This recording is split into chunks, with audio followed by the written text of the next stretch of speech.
తమ ప్రభుత్వం ఉద్యోగాలు ఇస్తుంటే ఓర్వలేక బీఆర్ఎస్ విమర్శిస్తోందన్నారు సీఎం రేవంత్ రెడ్డి. ప్రతిపక్షాల వలలో పడి నిరుద్యోగులు భవిష్యత్తు నాశనం చేసుకోవద్దన్నారు. అశోక్ నగర్ వీధుల్లోకి వెళ్లి నిరుద్యోగులను ఉసిగొలుపుతున్న ఈ నేతలు 10 ఏళ్లుగా ఏనాడైనా మీ సమస్య విన్నారా అని ప్రశ్నించారు. త్వరలో పోలీసుల కోసం యంగ్ ఇండియా పోలీస్ స్కూల్ ప్రారంభిస్తామన్నారు రేవంత్.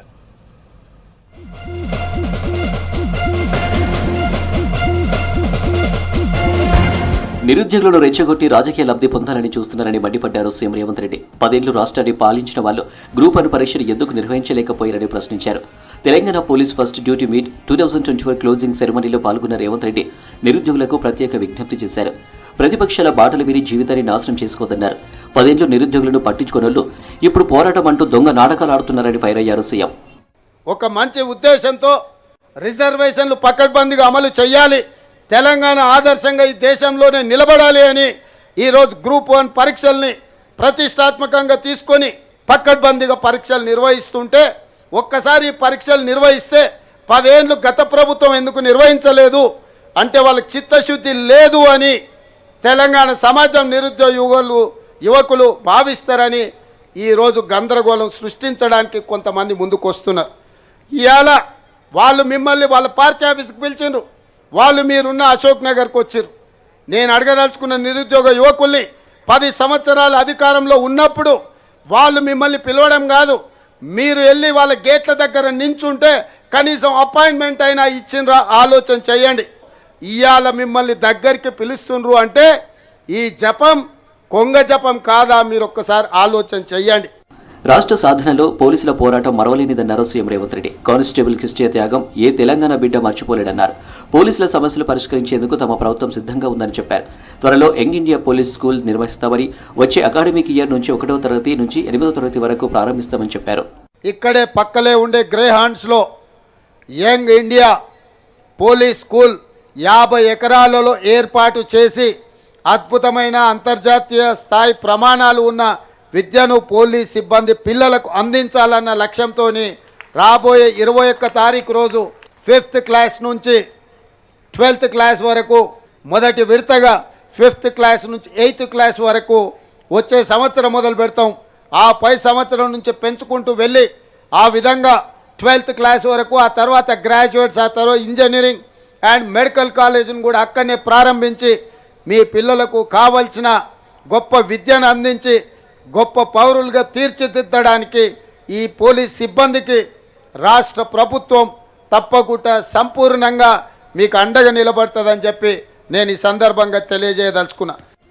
డ్రగ్స్ నిర్మూలనకు ప్రభుత్వం చిత్తశుద్ధితో పనిచేస్తుందన్నారు ముఖ్యమంత్రి రేవంత్. పిల్లలు వ్యసనాలకు బానిసైతే రాష్ట్రానికే ప్రమాదమని చెప్పారు.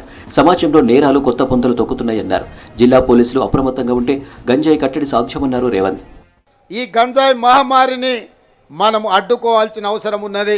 మన పిల్లలు వ్యసనాలకు బానిసలైతే, మన పిల్లలు తప్పుదోవ పడితే, మన పిల్లలు ఇలాంటి వ్యసనాలకు లోనైతే తల్లిదండ్రుల యొక్క బాధ ఏ విధంగా ఉంటుందో మీరు సొంతంగా ఆలోచన చేయండి. ఇతర విషయాలలో ఎలా ఉన్నా డ్రగ్స్కు సంబంధించి, గంజాయికి సంబంధించి, మాదక ద్రవ్యాలకు సంబంధించి పోలీస్ సిబ్బంది ఎమరుపాటున ఉండడానికి వీల్లేదు. మీరందరూ వాళ్ళ పట్ల కఠినంగా వ్యవహరించాలి, అలాంటి వాళ్ళను శిక్షించాలి అని చెప్పి ఈ వేదిక మీద నుంచి మీ అందరికీ నేను సూచన చేస్తున్నా. దేశంలో కొత్త క్రిమినల్ చట్టాలు వచ్చాయని, ప్రతి ఒక్కరు ఈ చట్టాలపై అవగాహన పెంచుకోవాలన్నారు డీజీపీ జితేందర్. ప్రజలకు బెస్ట్ సేవలు అందించేందుకే తమ ప్రయత్నం అన్నారు. భవిష్యత్తులోనూ పోలీస్ డ్యూటీ మీట్ను కొనసాగిస్తామన్నారు. Definitely they feel that they are more empowered now to deal with the cases which they face on day-to-day basis, especially the serious crimes. Now, in the present circumstances and with the new criminal laws into force, the requirement of such professional excellence is much more important. And they have also felt that knowledge of these people in medico-legal cases, especially investigation in homicide cases, has definitely improved. Police duty మీట్లో విజేతలకు CM Revanth Reddy బహుమతులు అందించారు. అంతకుముందు పోలీసుల కవాతు ఆకట్టుకుంది. మొత్తం 13 కాంటింజెంట్లు 400 మంది కవాతులో పాల్గొన్నారు. జోన్ల వారీగా డిపార్ట్మెంట్ కవాతులో ప్రత్యేక ఆకర్షణగా నిలిచాయి.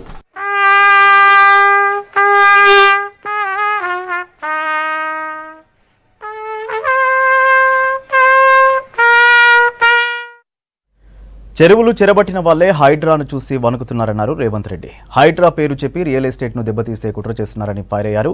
మూసీ నిర్వాసితులను అన్ని రకాలుగా ఆదుకునే బాధ్యత తనదన్నారు రేవంత్ రెడ్డి. మూసీకి 1,50,000 కోట్లంటూ బీఆర్ఎస్ తప్పుడు ప్రచారం చేస్తోందన్నారు పీసీసీ చీఫ్ మహేష్ కుమార్ గౌడ్. రాజీవ్ సద్భావన దినోత్సవంలో పాల్గొన్న నేతలు గీతారెడ్డికి అవార్డును అందించారు.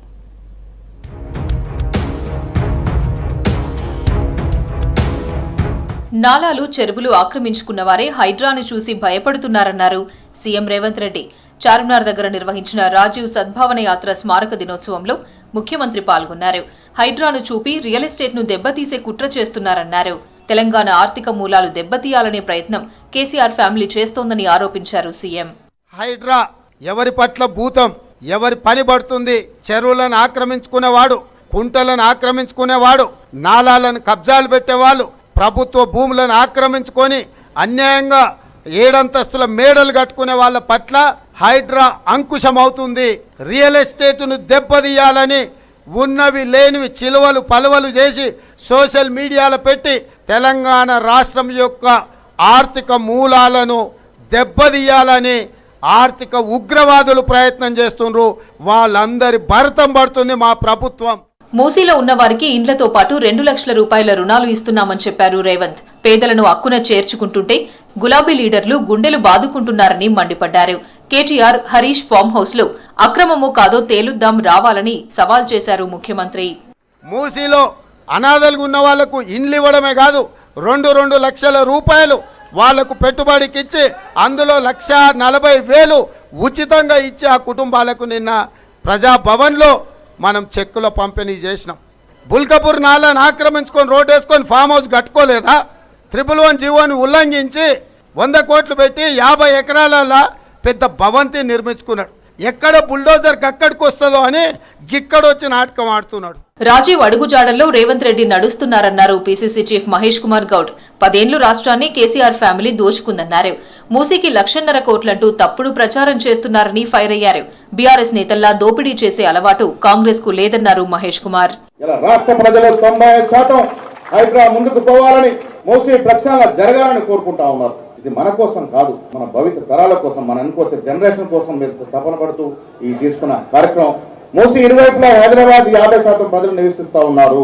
అందుకే మీరు తీసుకున్న మూసీ ప్రక్షాళన కార్యక్రమం ఇలా ప్రజల నుంచి జయజలు అందుకుంటా ఉంది. ఎక్కడ వెనక్కి చూడకుండా ముందుకు పోవాలని కాంగ్రెస్ పార్టీ తరఫున, ఈ రాష్ట్ర కాంగ్రెస్ పార్టీ కార్యకర్త తరఫున నేను కోరుతా ఉన్నాను. రాజీవ్ సద్భావన అవార్డు రావడం సంతోషంగా ఉందన్నారు మాజీ మంత్రి గీతారెడ్డి. దేశంలో రాజీవ్ గాంధీ ఎన్నో సంస్కరణలు తీసుకొచ్చారని గుర్తు చేశారు. పంచాయతీలకు నేరుగా నిధులు ఇచ్చిన ఘనత రాజీవ్దేనని చెప్పారు గీతారెడ్డి.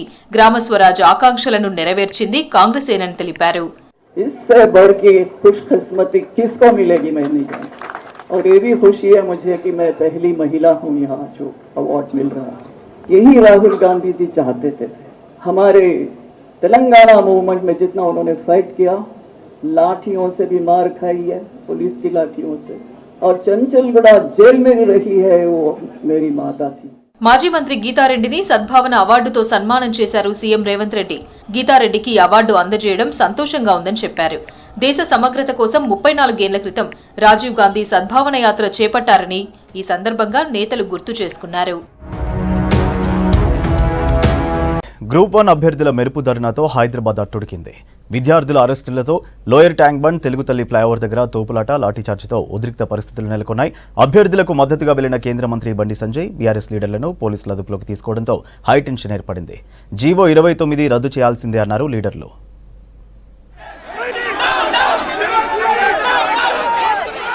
గ్రూప్ 1 మెయిన్స్ వాయిదా వేయాలని, జీవో 29 రద్దు చేయాలని కోరుతూ అభ్యర్థులు చేపట్టిన ఆందోళన ఉద్రిక్తతకు దారితీసింది. సమస్యలపై అభ్యర్థులతో మాట్లాడేందుకు అశోక్ నగర్ వెళ్లారు కేంద్ర మంత్రి బండి సంజయ్. గ్రూప్ 1 బాధితులకు న్యాయం చేయాలంటూ రోడ్డుపై బైఠాయించారు. అభ్యర్థులంతా భారీగా తరలివచ్చి సంజయ్కి సమస్యను వివరించారు. తర్వాత వారితో కలిసి పాదయాత్రగా సెక్రటేరియట్ వెళ్లేందుకు ప్రయత్నించారు. ర్యాలీని లిబర్టీ దగ్గర అడ్డుకున్నారు పోలీసులు. దీంతో లోయర్ ట్యాంక్ బండ్ ప్రాంతంలో ఉద్రిక్త పరిస్థితులు ఏర్పడ్డాయి.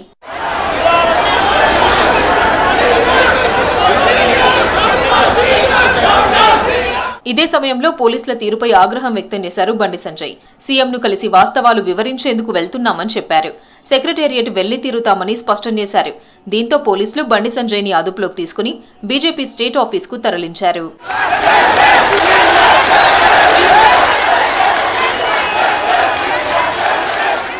జీవో 29 రద్దు డిమాండ్ న్యాయబద్దమైందేనన్నారు కేంద్ర మంత్రి బండి సంజయ్.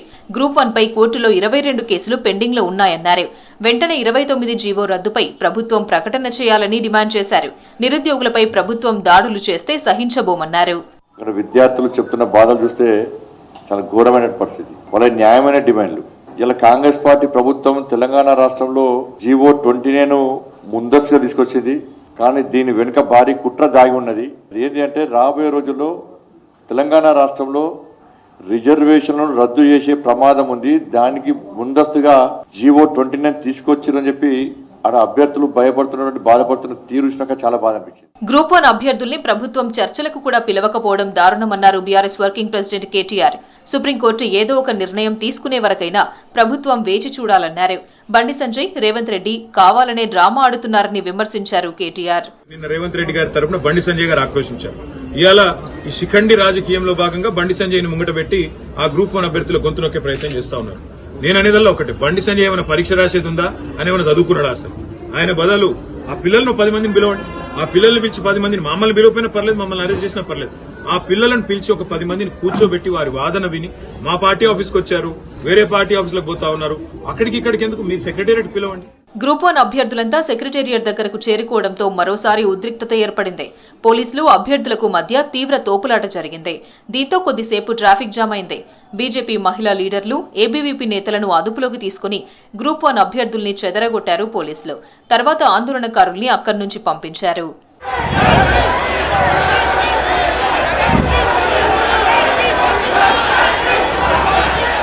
గ్రూప్ 1 మెయిన్స్ కోసం పటిష్ట బందోబస్తు ఏర్పాటు చేశామన్నారు రాష్ట్ర డీజీపీ జితేందర్ రెడ్డి. పరీక్షకు ఎలాంటి ఇబ్బందులు లేకుండా అన్ని చర్యలు తీసుకున్నట్లు చెప్పారు. ఎవరైనా ఇబ్బందులకు గురి చేస్తే చట్ట ప్రకారం చర్యలు తీసుకుంటామని వార్నింగ్ ఇచ్చారు. ఆర్డర్ ఉంది, మన కోర్టు ఆర్డర్ ఇంప్లిమెంట్ చేస్తున్నాము. వారికి ఏమైనా గ్రీవెన్స్ ఉంటే let them go to the supreme court or any other court. But this is not the way ప్రతిరోజు వచ్చి జనరల్ పబ్లిక్ కి ఇన్కన్వీనియన్స్ చేయాలి. అది కూడా మంచిది కాదునా. If they cause inconvenience to the general public, మనం ఏం చేయాలి? మీరు చెప్పండి, ఏం చేయాలి? Should we keep our hands here and keep quiet and let general public suffer? BRS నేతలు గ్రూప్ 1 అభ్యర్థులకు మద్దతుగా ఆందోళనకు దిగారు. తెలుగు తల్లి ఫ్లైఓవర్ దగ్గర బీఆర్ఎస్ నేతల ఆందోళనను పోలీసులు అడ్డుకున్నారు. మాజీ మంత్రి శ్రీనివాస్ గౌడ్, ఆర్ఎస్ ప్రవీణ్, దాసోజు శ్రవణ్లను అదుపులోకి తీసుకున్నారు. ఇదే సమయంలో నిరుద్యోగులంతా బీఆర్ఎస్ నేతలారా గో బ్యాక్ అంటూ నినాదాలు చేశారు. దేశంలో ఆదివాసీల చరిత్ర ధ్వంసం చేసే కుట్ర జరుగుతోందన్నారు ఎల్ఓపీ రాహుల్ గాంధీ. భారతీయ నాగరికతకు దళిత గిరిజనులే అసలైన హక్కుదారులన్నారు. జార్ఖండ్లో కాంగ్రెస్, జేఎంఎం కలిసి 70 స్థానాల్లో పోటీ చేయనున్నాయి. మరోవైపు సీట్ల సర్దుబాటుపై ఆర్జేడీ అసంతృప్తి వ్యక్తం చేసింది. మహారాష్ట్రలో భారీగా బోగస్ ఓట్లున్నాయన్నారు మహావికాస్ అఘాడీ నేతలు.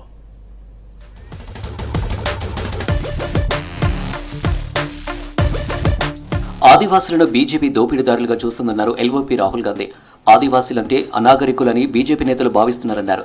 వేళ్ల ఏళ్ల భారతీయ చరిత్రకు ఆదివాసుల మొదటి యజమానులన్నారు. దేశంలో దళిత గిరిజనుల చరిత్రను ధ్వంసం చేసే కుట్ర జరుగుతుందన్నారు. జార్ఖండ్లోని రాంచీలో సంవిధాన్ సమ్మేళన్ సభలో పాల్గొన్నారు రాహుల్.